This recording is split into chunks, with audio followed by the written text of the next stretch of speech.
We're in the mountains of the Witmoskloof Conservancy once again, but today's hunt is going to be a little bit different to what you've been seeing in the past few videos.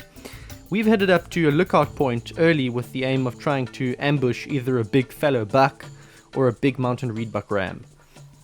We have a good view of the opposite side of the valley, and we're just waiting for the sun to peek through the clouds and warm up the hillside in the hope that the warmth will bring some animals out of hiding. Although the sun doesn't quite come out as we were hoping, we do see a group of mountain reedbuck moving through the grass, but they're not quite what we're looking for, so we let them pass. This is a patience game, but sometimes you can do your part and still not find the result that you're looking for. We take our time, we get set up nicely for a potential shot, we take measurements of the wind conditions and atmospheric conditions, and we do see one or two animals appear in the open, such as this kudu, but a big part of hunting is knowing when not to take a shot, and in the end we decide to move on and change tactics.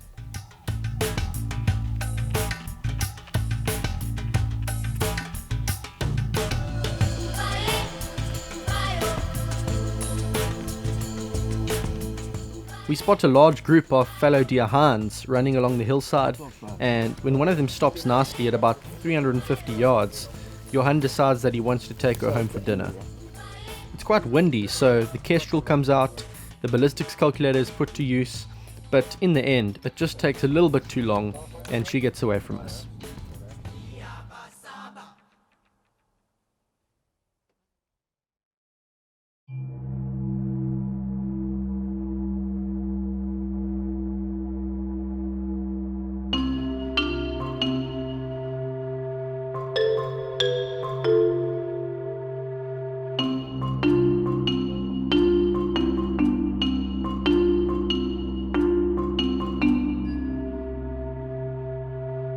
It hasn't quite been the morning we'd been hoping for, but let's take a look at the bright side.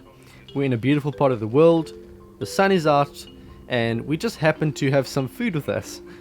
How about making a fire in a donga, relaxing a bit, and cooking some boerewors? Sounds like a good plan to me.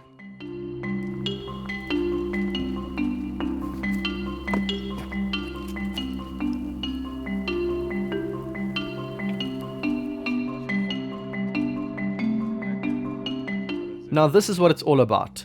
It's more than just shooting animals.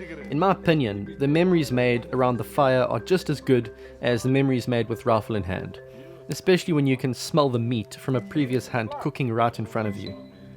It's one of those things that really brings you back down to earth and reminds you what hunting is all about. Food.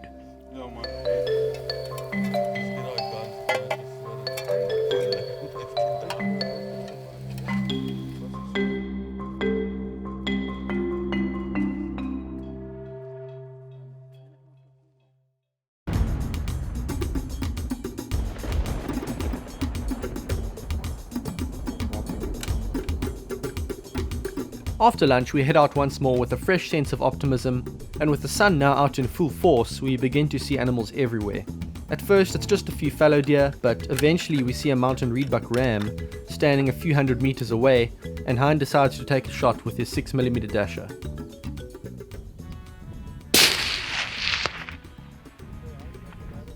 The way the animal reacted to the shot was really strange to me. It was almost as if he didn't know he'd been hit. I start to wonder whether the bullet had just penciled straight through without expanding, but eventually he starts to look a bit groggy, and it's just a matter of time until he's down and out.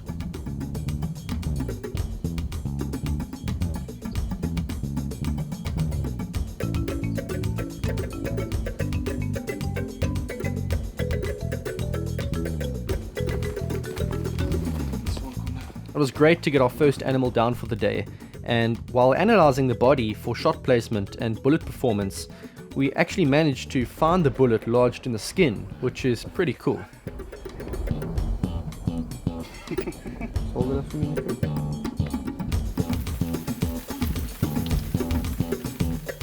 Guys, we've just recovered this 87 grain VMAX from this Mountain Reedbuck we shot. Shot distance was about 300 yards, and muzzle velocity 2,800 foot per second. It's a fire forming load, and like you can see, perfect performance, probably 50% plus weight retention, opened up nicely, nice wind channel, so perfect. These bullets really seem to work well at a bit longer range as the softer bullets. We see some movement up on the hill, and this all happens very quickly as I give the camera to Nico, grab my rifle, and prepare to take the shot. It looks like a really nice Mountain Reedbuck ram, so I want to make the shot count, and I don't waste any time when he stops. Yeah.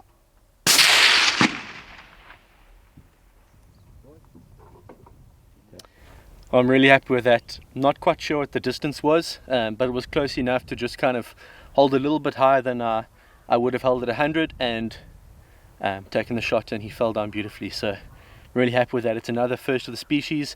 Never actually shot a Mountain Reedbuck myself before. I've filmed other people hunting them, but this is the first time I've got the opportunity, and he dropped on the spot, which is what you want as a hunter. I think a lot of people misinterpret the excitement and the smiles that we have as hunters when we shoot something, and they think it's, you know, laughing at the animal or we're happy that we've killed something. It's not the case. As a hunter, you want to put an animal down quickly and painlessly, and when you do that, there's a sense of relief and a sense of achievement, and you can smile because you know that the animal didn't feel pain. And it is the opposite way around if you wound them. So you see, I've got the smile on my face. I'm very happy, and we're gonna go check him out. Let's go do it.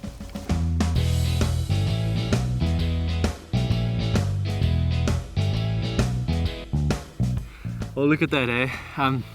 Could not be happier. It all happened so quickly, so I'm really happy with that. And you know, as came up to him, we just realized how big he was. This is something that not many people get to shoot, and to get this as my first Mountain Reedbuck, an animal with horns this size, is absolutely amazing. So I could not be happier. It's just been such an incredible few days here up in the Karoo, one of my favorite places in the world, and there's no doubt that I'm going to be back for some more action-packed activity, maybe later this year or whenever. I live quite close here, so this will happen often, but it's been a fantastic day. We're just going to keep going and see what else we can get. We do actually end up getting a few more animals in the afternoon session, but I'm going to save that story for another video because it's a whole adventure in itself. An attempted ambush on a fallow deer stag suddenly turns into a scramble to take out a trio of warthogs, and well, let's just say it was the highlight of my day for sure, with Johan and myself double teaming like some kind of professional hit squad. I hope to see you on the next one. Thanks for watching.